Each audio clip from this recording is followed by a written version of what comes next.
Bismillahirrahmanirrahim. Assalamualaikum warahmatullahi wabarakatuh. Alhamdulillahirabbil alamin. Wa bihi nasta'inu ala umuri dunya waddin. Wassalatu wassalamu ala asyrafil anbiya'i wal mursalin wa ala alihi washabbihi ajma'in. Amma ba'du. Baik, di sini hanya sekedar bincang-bincang pinggiran, yaitu tentang belajar merubah rasa hati tidak enak menjadi nikmat.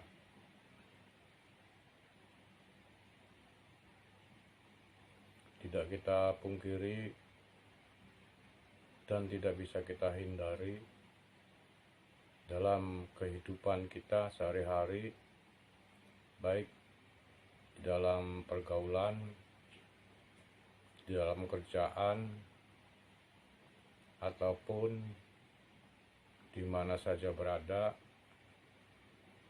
bergaul dengan sesama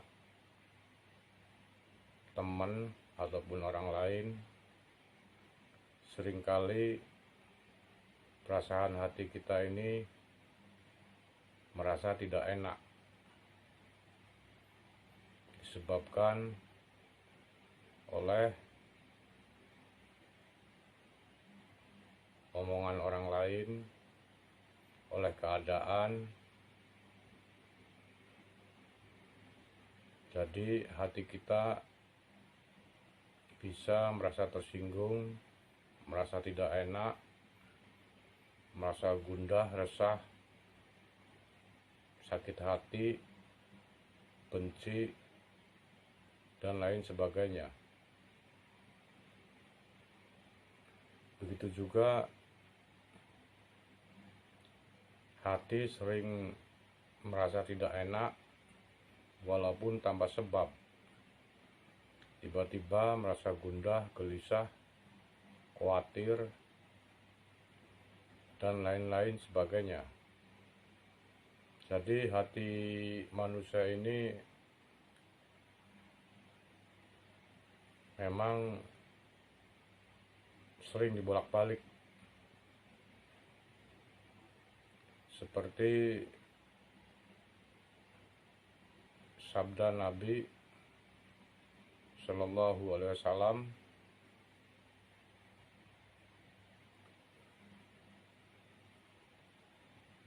pada suatu ketika Ummu Salamah bertanya kepada Rasulullah, "Wahai Rasulullah, mengapa engkau lebih sering membaca doa ya muqallibal qulub sabit qalbi ala dinik?" Wahai Zat yang maha membolak-balikan hati, teguhkanlah hatiku di atas agamamu. Kemudian Rasulullah Shallallahu Alaihi Wasallam bersabda, "Wahai Ummu Salamah, hati manusia selalu berada di antara jari jemari Allah. Siapa saja yang Allah kehendaki teguh dalam iman, maka Allah akan berikan keteguhan dalam iman. Namun siapa saja yang dikehendaki Allah pun bisa menyesatkan." Hadis riwayat Imam Tirmidzi. Jadi jelas Nabi juga menggambarkan tentang keadaan hati manusia sering berbolak-balik. Kenapa bisa demikian? Hati manusia itu sering berbolak-balik karena kita masih hidup dalam alam kemakhlukan, yaitu jasad dan jiwa yang masih terpengaruhi oleh nafsu akal pikir, dan panca indera. Jadi selama kita masih hidup di alam kemakhlukan, mengakui wujud diri, pengakuan terhadap makhluk, selama itu kita akan merasakan perasaan hati yang tidak enak, sakit hati, kesel, gundah, gulana, kacau, tersinggung, dan lain sebagainya. Jadi pandangan kita ini masih terbatasi oleh akal pikir, yaitu memandang dan menilai baik dan buruk, salah dan benar, sehingga akan mempengaruhi jiwa dan raga kita. Jadi rasa jiwa dan rasa raga kita ini saling mempengaruhi. Di saat hati atau jiwa kita ini merasa sakit hati, tersinggung, kesel, otomatis raga akan merasakan juga, akan terpengaruhi. Sebaliknya juga, bila raga atau jasad kita sakit, terluka atau apa, jiwa juga akan terpengaruhi, merasa sakit juga. Jadi keduanya satu sama lain mempengaruhi. Kita sebagai muslim dalam hal-hal begini, tentang perasaan hati tidak enak, tersinggung, kesal, sakit hati, rasa gundah, gelisah, khawatir, itu semuanya ada petunjuknya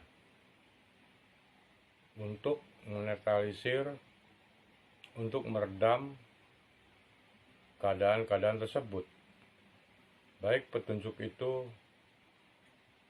di dalam Al-Quran atau hadis Nabi, serta ijma ulama, pendapat-pendapat ulama. Jadi sudah ada ketentuan untuk menangani apabila hati kita merasa tidak enak. Kondisi hati kita merasakan sakit hati, benci, dan lain sebagainya. Jadi kita bukan bermaksud untuk merubah kehendak dan ketetapan Allah yang diberikan kepada hambanya, hatinya gundah, gelisah, sehingga kita mendiamkan aja, tidak berusaha. Kita bukan untuk menentang atau merubah suatu kehendak Allah, ketetapan Allah. Tetapi di sini sesuai dengan firman-Nya, kita juga diwajibkan untuk berusaha, yaitu sunatullah, untuk menangani, menetralisir, meredam keadaan-keadaan perasaan hati yang tidak enak ini. Allah Subhanahu wa Ta'ala berfirman, sesungguhnya Allah tidak akan mengubah keadaan suatu kaum sebelum mereka mengubah keadaan diri mereka sendiri. Dan apabila Allah menghendaki keburukan terhadap suatu kaum, maka tak ada yang dapat menolaknya, dan tidak ada pelindung bagi mereka selain Dia. Quran Surat Ar-Ra'd ayat 11. Dalam ayat lain, Allah Subhanahu wa Ta'ala berfirman, Allah menghapus apa yang Dia kehendaki dan menetapkan apa yang Dia kehendaki, dan di sisinya terdapat Ummul Kitab, Lauhul Mahfuz. Quran Surat Ar-Ra'd ayat 39. Jadi apa yang tadi dijelaskan pada kedua ayat tersebut menyampaikan sesungguhnya Allah tidak akan mengubah suatu kaum apabila mereka tidak mengubahnya sendiri. Pada ayat yang satunya juga menyampaikan Allah akan menghapus kehendaknya, dan Allah akan menetapkan kehendaknya juga. Jadi kita sebagai hamba, sebagai manusia, berusaha untuk menetralisir, meredam, mengurangi, atau menghilangkan perasaan hati-hati yang tidak enak tersebut menjadi nikmat, sesuai apa yang disampaikan kedua ayat yang disampaikan. Jadi apabila kita di dalam kehidupan, di dalam pergaulan sehari-hari, kita mengalami hal-hal demikian, hati tidak enak,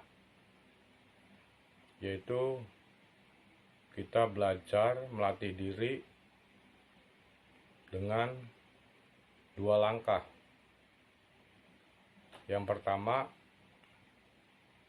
yaitu kita berusaha mengosongkan diri.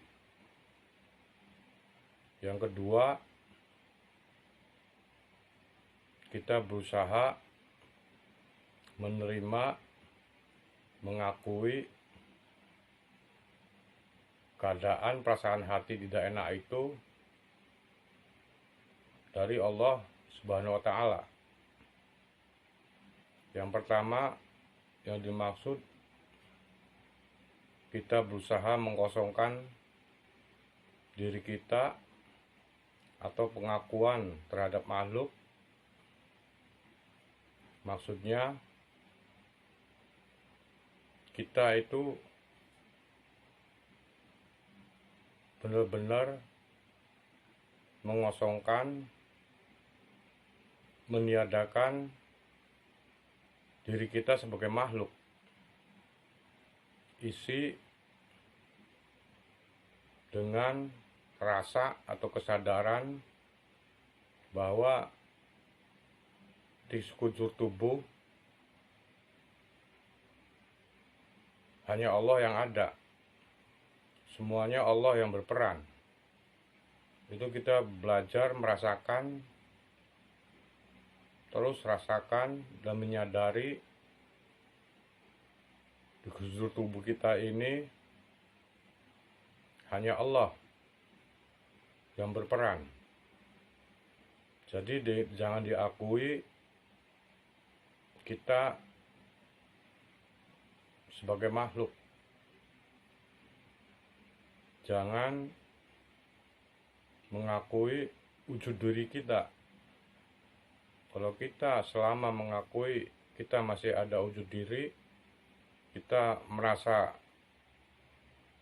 pengakuan sebagai makhluk, selama itu hawa nafsu, pikiran negatif, akal akan terus bersemayam, akan terus ada mengganggu kita. Jadi kalau kita berusaha mengosongkan diri, menghilangkan wujud makhluk kita, tidak mengakui bahwa sesungguhnya di sekujur tubuh kita ini rasakan dengan rasa Allah. Terus rasakan dengan rasa Allah, dengan kesadaran Allah. Insya Allah perasaan tidak enak, perasaan benci, iri, perasaan sesakit apapun, perasaan gelisah, kecewa, ataupun ada masalah, ditimpa musibah, masalah, kalau kita bisa mengosongkan diri dari kelakuan makhluk, isi sekujurnya dengan rasa Allah, insya Allah dari rasa yang tidak enak akan berubah menjadi rasa nikmat. Karena kenapa? Karena kita sudah memasuki alam ruhani. Jadi sudah berpindah, yang awalnya tadi merasakan kita masih di alam kemakhlukan, dengan merasakan keberadaan Allah, kita akan memasuki alam rohani kita. Karena alam rohani itu alam ketuhanan. Karena roh itu unsur langsung dari Tuhan. Jadi tidak terpengaruh oleh rasa sakit hati, rasa benci, rasa kesal, prasangka buruk, dan lain-lain. Di alam rohani itu ma'ayatullah, bersama Allah. Jadi ruh kita ini esa, menyatu. Yang ada hanya kenikmatan yang luar biasa. Jadi apapun yang terjadi pada diri kita, kalau kita bisa mengosongkan diri, tidak mengakui keadaan wujud makhluk, terus isi dengan rasa Allah sekujur tubuh, insya Allah akan berubah. Rasa sakit apapun akan berubah menjadi kenikmatan yang luar biasa. Terus yang kedua, yang dimaksud kita menerima, mengakui keadaan rasa hati yang tidak enak itu dari Allah apabila langkah pertama dengan mengosongkan diri itu tetap membandel. Rasa tidak enaknya masih tetap membandel. Baru kita menggunakan langkah kedua ini. Kita akui dengan hakul yakin, kita rasakan bahwa perasaan yang tidak enak itu dari Allah juga, bukan dari makhluk, bukan dari keadaan, dan lain sebagainya. Setelah kita kosongkan membandel, kita akui itu semuanya dari Allah. Insya Allah akan berubah perasaan yang tidak enak, gundah, resah, khawatir, takut, dan lain sebagainya akan lebur, akan hancur kalau kita sudah pada dimensi alam keruhani, alam keruhanian, alam ketuhanan. Perpindahan dari alam manusia, alam makhluk, memasuki alam ruhani, alam ketuhanan. Jadi di alam ketuhanan ini tidak bisa rasa sakit hati, rasa gelisah, rasa kesel, rasa benci, prasangka buruk masuk ke dalam alam rohani. Tidak bisa. Di sana hanya ada kenikmatan yang luar biasa. Jadi kalau kita sudah membiasakan diri merasakan baik ada masalah ataupun tidak, bahwa diri kita ini merasakan ada yang hidup, merasakan keberadaan Allah di sekujur tubuh, dari keluar masuk napas, denyut jantung, peredaran darah, kita rasakan itu, seluruhnya kita rasakan, dari gerak diam kita, dari bicara kita, rasakan semuanya Allah yang berperan semata-mata. Itu kita biasakan. Jadi bukan hanya saat ada perasaan tidak enak saja kita latih, kita belajar. Sehari-hari juga setiap saat kita latih. Kalau dalam bahasa tasawufnya ini namanya zikir sirur asror, yaitu zikir rahasia di dalam rahasia. Dengan kita merasakan, menyadari dengan hakul yakin di sekujur tubuh ini semuanya berperan adalah Allah semata. Insya Allah saat kita, perasaan kita, hati kita tidak enak, sakit hati, benci atau tersinggung, itu akan lebur, akan hancur. Jadi kita itu saat merasakan hal demikian, hal tidak enak, karena posisi kita berada pada dimensi kemahlukan. Karena kalau kita mengakui adanya wujud diri, wujud makhluk, ya isinya ya nafsu, akal pikir, panca indera, dan lain sebagainya, sehingga kontak. Jadi antara dimensi kemahlukan dengan keadaan orang lain juga kemahlukan juga kontak. Otomatis kita akan tersinggung, sakit hati. Kalau kita sudah pada dimensi rohani, dimensi ketuhanan, keadaan apapun yang menimpa kita, ada orang lain apapun yang sekiranya mengatakan menyakiti kita, kita tidak akan terpengaruh. Karena posisi kita sudah terbiasa pada dimensi ketuhanan, dimensi rohani.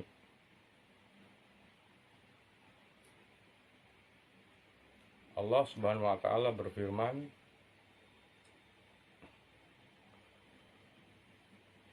yaitu orang-orang yang beriman dan hati mereka menjadi tentram dengan mengingat Allah. Ingatlah, hanya dengan mengingat Allah, hati menjadi tentram.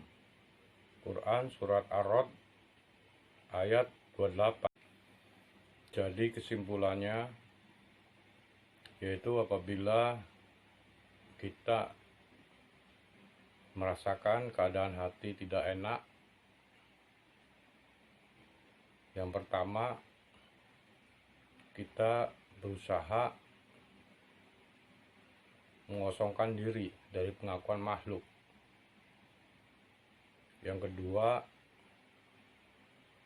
kita terima dan akui bahwa perasaan tidak enak itu berasal dari Allah Subhanahu wa Ta'ala. Jadi untuk mencapai rasa ini, rasa keberadaan Allah ini di sekujur tubuh, kita sebagai orang awam harus sering melatih terus-menerus dengan zikir hati ataupun membaca ayat-ayat pendek di luar sholat. Kalau di dalam sholat, setelah sholat zikirnya zikir jahar, zikir lisan. Tapi setelah di luar sholat, jangan berhenti, kita mengingat Allah. Terus latih, semisal la ilaha illallah, tetapi dalam hati. Kalau ini bosan, pindah Allahu Akbar, atau Allahu Akbar bosan lagi, pindah sholawat, ataupun kita membaca surat-surat pendek, contohnya Al-Fatihah, An-Nas, Qul Huwallah, Al-Ikhlas, ayat kursi, dan lain-lain yang kita bisa. Itu terus muter. Kalau kita lupa, segera ingatkan lagi, kita baca lagi. Lupa lagi, kita ingatkan lagi, baca lagi. Itu terus, jangan berhenti.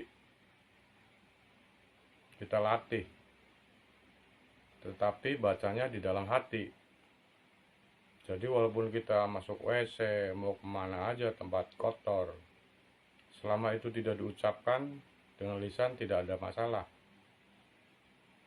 Terus baca dalam hati, nanti kita akan mendapatkan rasa rohani. Jadi saat-saat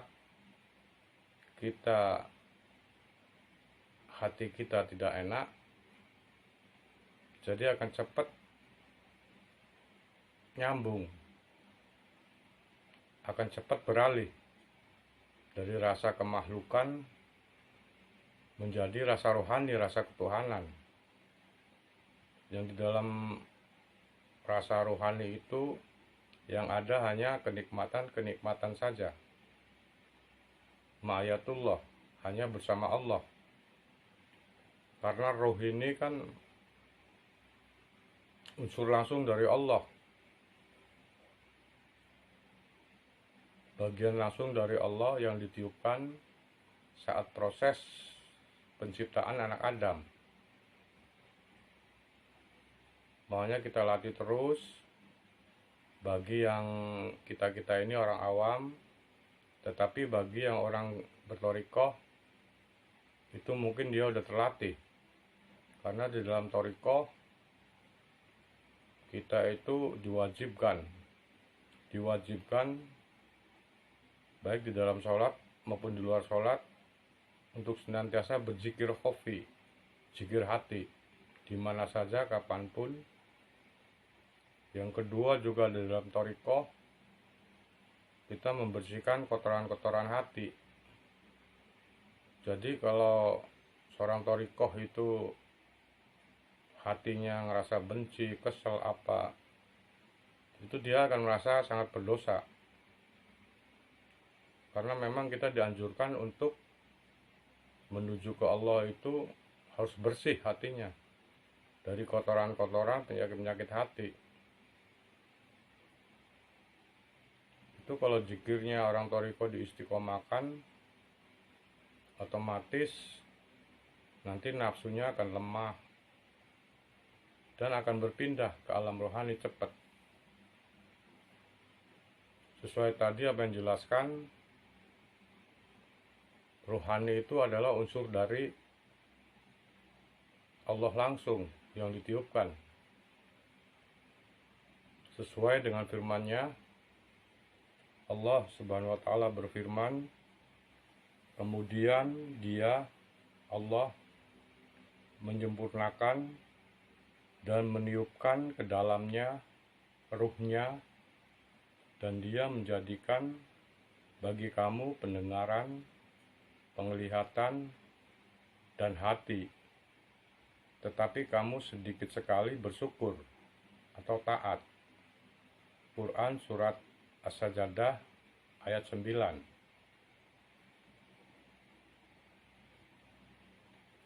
Demikian bincang-bincang pinggiran. Barangkali banyak kalimat-kalimat yang keliru atau ada kata-kata yang tidak berkenan di hati. Mohon maaf lahir dan batin.